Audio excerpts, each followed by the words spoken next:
ছেলে শ্বশুর বাড়ি যাবে। বুদ্ধি-শুদ্ধি একটু কম, তাই মা তাকে ভালো করে শিখিয়ে দিল।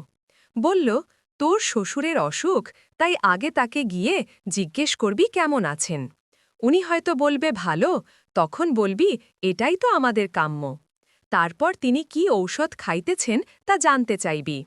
তিনি কিছু একটা বলবেন, তুই বলবি অতি ভালো। ঔষধ খেলে সুস্থ হয়ে উঠবেন আশা করি। তারপরে জিজ্ঞেস করবি কোন ডক্টর তার চিকিৎসা করছেন। ডক্টরের নাম শুনে বলতে পারবি তো? নাম করা ডক্টর খুব তাড়াতাড়ি ভালো হয়ে যাবেন। আর সবসময় হাসি হাসি মুখ করে থাকিব, কেমন? ছেলে ঠিক আছে বলে বেরিয়ে পড়ল। শ্বশুর মশাই রোগের জ্বালায় বিছানায় শুয়ে ছটপট করছেন। জামাই ঘরে ঠুকে হাসতে হাসতে জিজ্ঞেস করে, কেমন আছেন বাবা? শ্বশুর, আর বাঁচার ইচ্ছে নেই, এবার মরলে বাঁচি। জামাই, এটা তো আমাদের কাম্য, তা কি ঔষধ খান এখন আপনি?